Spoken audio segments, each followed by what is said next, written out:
How long have you guys been part of the Juggalo family? I'll go one by one. I've been part of the family about, I think, 7th grade,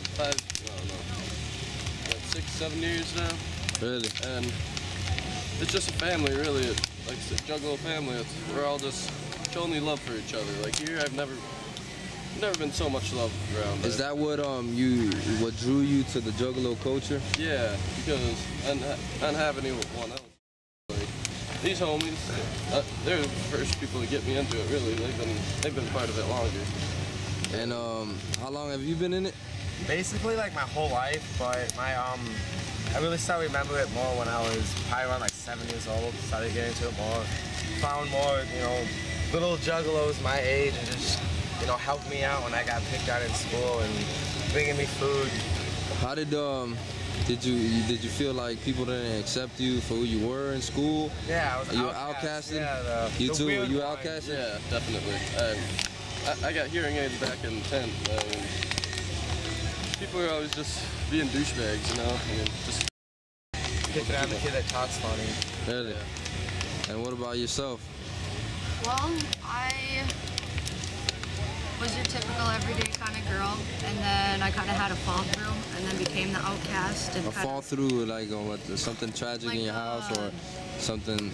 I guess I got pregnant at a young age, and I had a miscarriage, and it kind of just threw you turned off. my world upside down, and I kind of turned to drugs instead of dealing with the problem right. Yeah. And like, I kind of hit rock bottom, and then I don't know, like in the middle of all that is when I kind of found the family, and it really just like helped me along the way and kind of helped pull me out of it. And it really helped. And it's a lot of love, and everyone never gives up on you no matter what you get yourself into. That's cool, man. And so when you guys come to the gathering, what is it that you what is it that you feel, or what is it that you expect when you come to the gathering? Honestly, I was expecting to be a little rough and everything, but then it's just no one judges here. Like, even though I myself look like a little, but no one judges for that. It's all mutual respect for everyone. What about yourself? What do you come expecting? And I didn't even know what to expect, and I still don't even know what to expect. And we're 2 days in. It's just love. Love? Yeah. What about yourself? Well, I expected pure craziness. Pure craziness? But, I mean, it is crazy, don't get me wrong, but it's like, there is so much love. I haven't seen anybody or met anybody that I haven't got along with.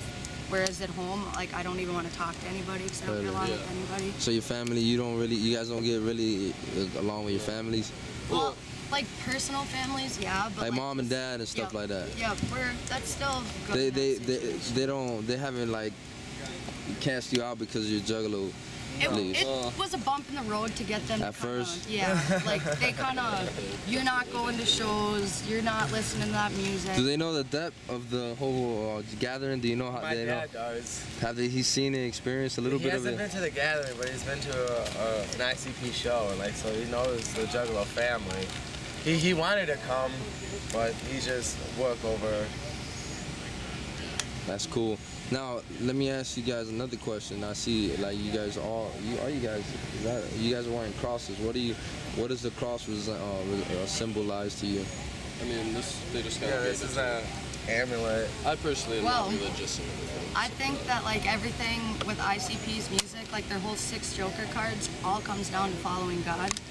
So do you personally believe that there's a God? Yeah, I'm not sure what kind of God or to what extent exactly, but I know there's something up there that's helping us, every one of us, every single day. What about you? Do you believe there's a God? Not really. You don't believe there's a God? No, a higher power maybe, but not really like a holy God. So you don't believe there's a holy God in heaven? I really don't know what to believe in, honestly. It's just, I know that there's something, just what. So let me ask you this question. I'll get to you now real quick. How do you, when you look at the body and how perfectly it was made, and the body organs, and the way we function, the way we move, the way we grab things, the way we think, the way our heart beats, how do you think that was created? Do you think there has to be a creator behind the creation? Is that right? Is that logical? Yeah. Logical. If I find this, I'll give you this example. If I find this watch 1,000,000 years ago, on the floor, kind of designed G-Shock on the wall, on the floor, and I say, man, I found this watch, but it just had to just get here. It hasn't been created. When you look at the way it functions, it had to be created by something, somebody. Somehow, some way, the way the creation was made. What do you think? How do you think? Yeah, well, I've been to a few of these spiels and heard that same. There's plenty of counter arguments and everything for it's. I mean, you're saying that you're making that watch to be humanity, that we didn't just come along by accident, but it's not by accident at all, because the way science works, I mean, everything, how much we took to be here from the first expansion of our universe, the Big Bang, it's... So you believe in the Big Bang theory? Yeah. You think there was a Big Bang and then the human race was created? No, it's so much more complex than that. So much more complex? There's so much more amazing that went behind it than just bam, someone either snapped their fingers or bang and poof, Adam and Eve come out of the ground. Bang, the first hydrogen atoms and fusion all. So all right, so I'll leave you guys this last question. I'm very interested. What do you, when you hear the name of Jesus, what do you believe? I'll go one by one. What do you think, not believe, what do you think when you hear Jesus Christ? What's the first thing that pops in your head? Just your personal opinion. He was an amazing guy. Comfort. Comfort? What about you? Honestly, just a guy that got killed for our sins because he believed in everyone. Okay. He was a great guy. I mean, he helped a ton of people. I mean, I'm not religious, like I said, but hey, he is still a real person. Like. All right, and that's all your beliefs and all your ideas are awesome, and I appreciate it. But I'll leave you with this. My belief: I was a drug addicted criminal. I did time in prison. I was facing conspiracy to murder charges. My friend got shot and murdered right beside my spot. Where I was supposed to be driving the car, he took my spot, and he got shot 3 times in the face. I was in a federal cell facing conspiracy to murder charges, and the feds were putting his body on my life.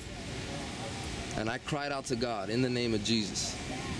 And in that same hour, the cells were open and conspiracy to murder charges were dropped. And 2 years later, I'm here now telling you guys.